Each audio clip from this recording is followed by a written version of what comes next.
Februari.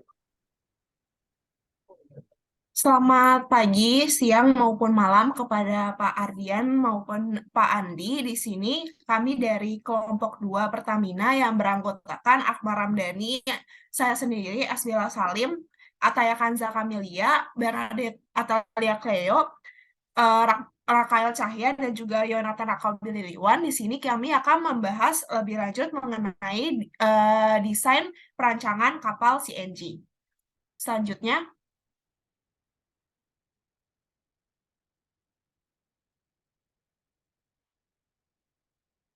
baik, jadi sebagai latar belakang apa itu CNG atau Compressed Natural Gas. Jadi CNG itu merupakan salah satu bahan bakar gas alternatif pengganti bahan bakar minyak atau BBM, di mana teknologi metode transportasi CNG ini itu merupakan gabungan dari teknologi LNG atau gas alam yang dicairkan dan juga teknologi pipelines atau sistem kompresi ke dalam sistem pipa, di mana untuk teknologi transportasi CNG ini itu lebih efektif untuk jalur transportasi dengan jarak kurang dari 2.500 km. Sedangkan untuk jarak yang lebih dari 3.000 km itu masih lebih umum digunakan teknologi transportasi LNG, di mana untuk penyimpanan CNG itu umumnya dilakukan dan didistribusikan melalui pengemasan dalam tangki atau bejana tekan atau pressure vessel. Dan sebagai info dari pengembangan yang telah terjadi di CNG, jadi diketahui bahwa di Indonesia sendiri metode pengangkutan gas yang telah dilakukan hingga saat ini itu baru menggunakan sistem LNG untuk sistem ekspornya dan juga menggunakan metode pipelines dan juga LPG untuk sistem ekspor dan juga domestiknya. Sedangkan untuk metode CNG itu hingga saat ini masih belum diterapkan di Indonesia dan masih dalam tahap studi oleh beberapa perusahaan seperti PGN dan juga Pertamina. Di mana diketahui bahwa metode CNG itu sebenarnya dapat diaplikasikan melalui jalur darat maupun jalur laut. Di mana untuk jalur darat itu dapat menggunakan truck mounted CNG atau CNG trailer yang telah diaplikasikan secara komersial di beberapa negara-negara seperti US maupun Kanada.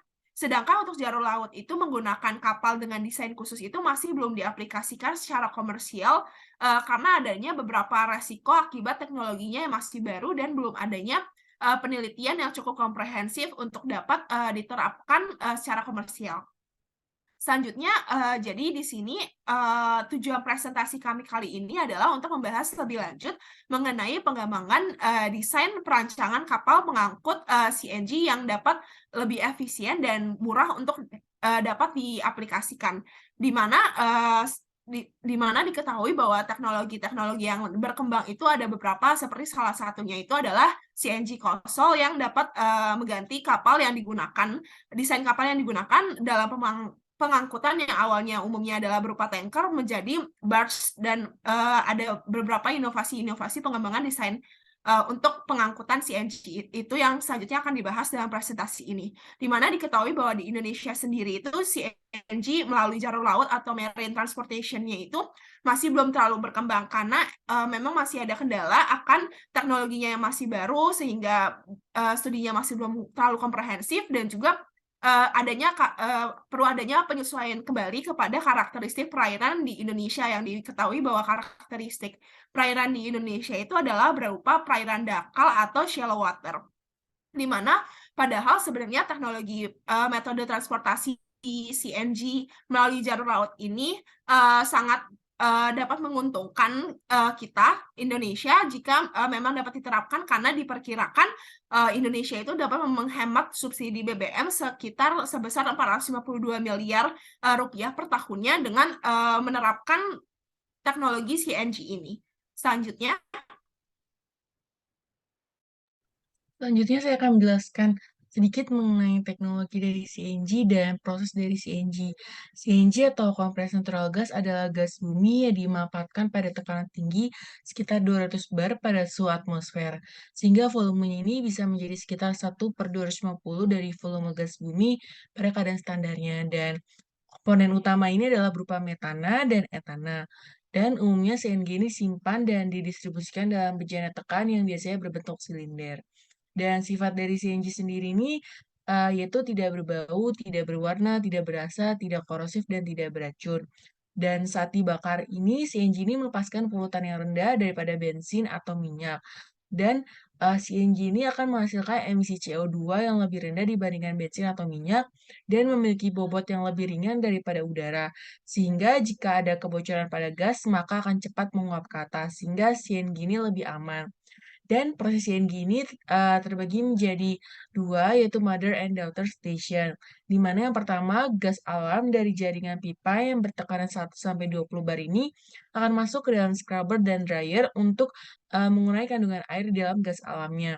Kemudian akan masuk ke dalam unit kompresor untuk memumpakan gas alam sehingga bertekanan tinggi antara 200-250 bar, dan kompresor ini juga dilengkapi dengan heat exchanger untuk menurunkan temperatur yang naik akibat proses kompresi. Selain itu, CNG ini ditempatkan di dalam mobile silinder khusus dan didistribusikan dengan truk atau kapal. Dan selain itu, mobile silinder ini tersebut kemudian akan dialokasikan untuk bongkar muat CNG. Selain itu, mobile silinder ini juga akan disambungkan dengan pressure reducing station untuk menurunkan tekanan. Selain itu, pada pressure reducing station ini akan terpasang heater untuk menjaga temperatur dan alat pengukur untuk mencatat volume dan operator untuk memonitor kondisi fisik dari CNG.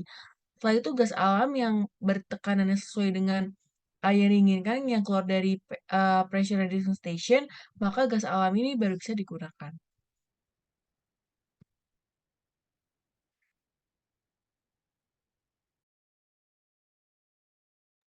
Selanjutnya saya akan menjelaskan terkait keuntungan dan tantangan dari penggunaan masing-masing dari teknologi CNG ini.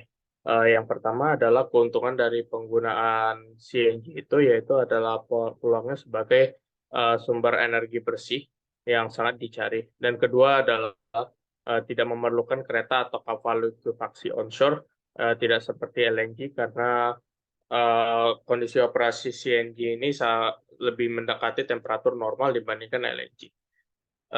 Hanya saja tekanannya yang jauh lebih besar. Yang kemudian ini akan mengurangi capex.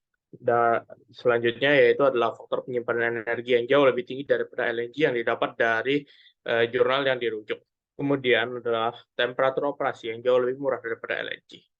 Tantangan pemakaian LNG dapat terlihat dari berat dan harga yang tinggi dari sistem containment cargo yang harus didesain sebelum bisa menggunakan teknologi CNG ini sendiri.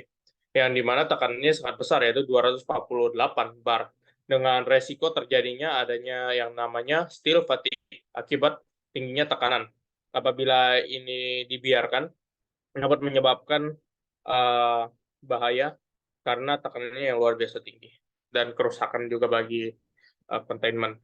Kemudian adanya tantangan tersebut memicu peningkatan teknologi CNG, di mana seperti di bawah, yaitu yang pertama adalah peningkatan kualitas stress yield baja dalam 40 tahun terakhir yang terbilang cukup luar biasa. Kemudian adanya peningkatan kualitas standarisasi dari pressure vessel APA 5 liter 5L. Kemudian adanya peningkatan akurasi kode desain, terutama dengan yang tadi yaitu API 5L untuk mengurangi capex berlebih. Kemudian ada juga penggunaan pendekatan DNV, ABS, dan ASME untuk penggunaan plastik dan desain tensil untuk membantu dari containment dari CNG itu sendiri. Kemudian adanya peningkatan akurasi dari computational fluid dynamic simulation seperti di atas, salah satunya yaitu adalah SolidWorks. Kemudian adanya beberapa perkembangan dari teknologi terbaru untuk CNG, yaitu dari beberapa perusahaan yang berkompetisi. Di sini ada Fortrans, yaitu di mana gas alamnya disimpan dalam tekanan 1.300 sampai 1.900 PSI. Kemudian ada Knudsen PNG, yang di mana mereka menggunakan silinder baja vertikal bertekanan 3.600, dan tentu saja ini dengan temperatur normal. Kemudian ada Sitek dengan tekanan 200 sampai 250 bar dengan volume hingga 100.000 meter kubik. Kemudian ada Transocean dengan menggunakan material lightweight fiber reinforced plastik, tetapi temperatur penyimpanan minus 40 derajat Celcius sampai minus 80 derajat Celcius yang tentunya jauh dengan tekanan yang jauh lebih rendah dibandingkan CNG yang lain.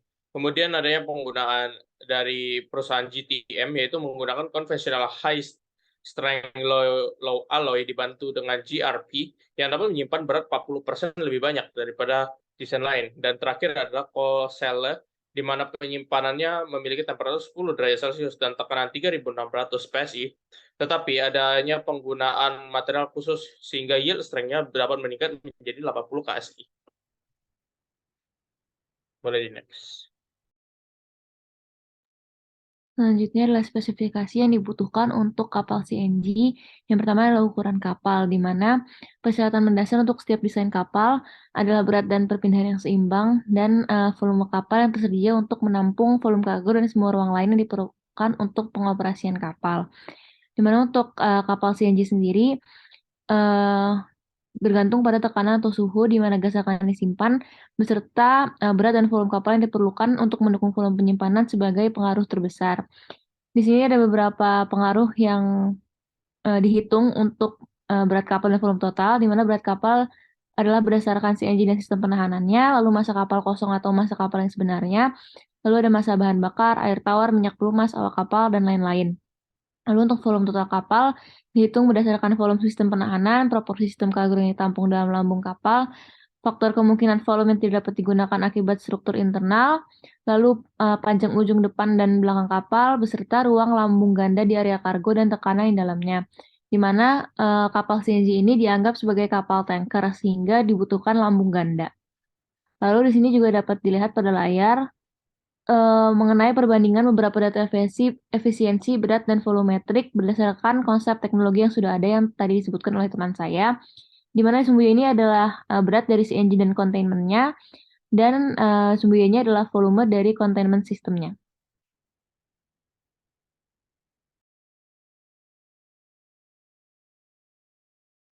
Baik, selanjutnya saya akan menjelaskan mengenai storage ship desain dari storage CNG di kapal tanker. Jadi secara umum terdapat dua jenis storage. Yang pertama ini dengan pendinginan parsial dan tanpa pendinginan. Untuk pendinginan parsial terdapat dua jenis storage yaitu steel cylinder dan full composite cylinder. Jadi kedua storage steel dan composite ini memiliki perbedaan yang signifikan di temperatur dan pressure-nya. Dapat dilihat untuk steel cylinder ini suhunya lebih besar, yaitu sekitar minus 29 derajat Celcius, sedangkan untuk komposit ini bisa mencapai minus 80 derajat Celcius. Sedangkan untuk pressure yang dibutuhkannya untuk steel cylinder maksimal 130 bar, sedangkan untuk full komposit mencapai 250 bar. Dari kedua jenis ini, steel dan komposit tentunya memiliki kelebihan masing-masing, seperti untuk komposit ini lebih tahan terhadap laju korosi, sedangkan untuk steel cylinder ini lebih ekonomis. Dan untuk satu lagi yang tanpa pendinginan, untuk tanpa pendinginan tersendiri terdapat 3 jenis, yaitu steel cylinder, partial composite cylinder, dan rivet steel pipe. Dari ketiga ini terdapat perbedaan di bagian pressure dan ketebalannya, yang dimana untuk steel cylinder pressure-nya mencapai 250 bar, sedangkan untuk partial composite mencapai 207 bar, dan untuk real steel pipe mencapai 250 sampai 275 bar.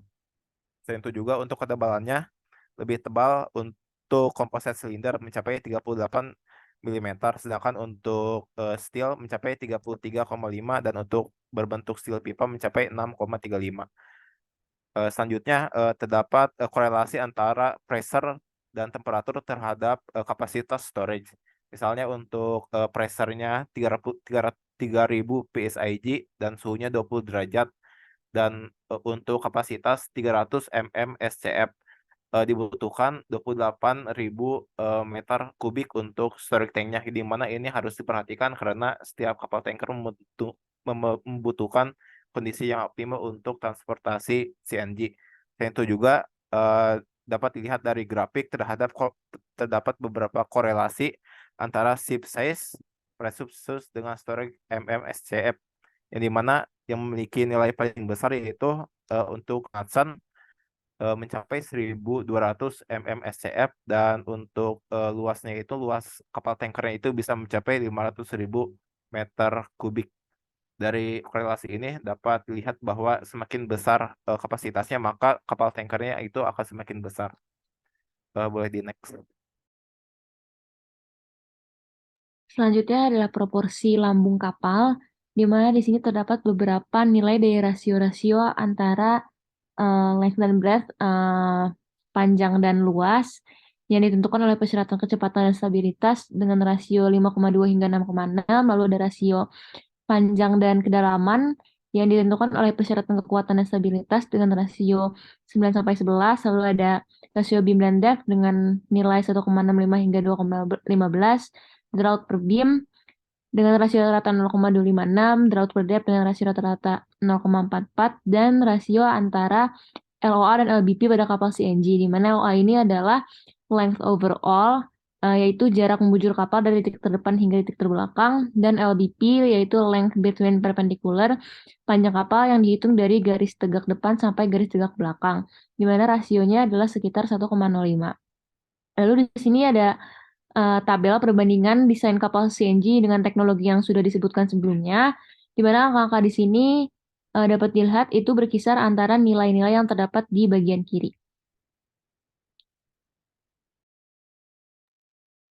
Selanjutnya saya akan menjelaskan mengenai improvisasi dari ide-ide yang sudah dijelaskan tadi. Jadi kalau di highlight ini sebenarnya kelompok kami ini menekankan bahwa teknologi ini dapat mengangkut CNG dengan volume yang semaksimal mungkin serta mempertahankan keselamatan. Jadi di sini kelompok kami menggunakan bahan carbon fiber reinforced polymer atau yang biasanya dikenal dengan CFRP tanks dan metal hybrid storage sebagai lambung kapalnya. Jadi untuk CFRP ini terbuat dari bahan komposit yang terdiri dari serat karbon dan biasanya juga digunakan di konstruksi beja dan penyimpanan hidrogen. Nah, lalu di sini ada kelebihannya kenapa memakai CFRP. Jadi yang pertama, karena terbuat dari bahan serat karbon, maka bahan ini itu memiliki tahanan terhadap korosi yang tinggi. Dan selain itu, di sini bahan ini juga dapat menahan tekanan yang tinggi. Lalu yang kedua, bahan ini lebih ringan daripada tangki pada umumnya, jadi dapat membantu mengurangi bobot kapal dan meningkatkan kapasitas muatannya, seperti tujuan yang tadi. Lalu yang ketiga di sini dapat mengangkut lebih banyak gas untuk berat tertentu. Namun untuk kekurangannya sendiri, teknologi ini itu memakan biaya yang cukup besar dan waktu juga yang cukup besar untuk menguji dan mendesain kapal tersebut. Jadi misalkan nanti sudah didesain tapi ada yang salah atau gimana, itu harus diulang dan perbaikannya itu berlangsung cukup lama.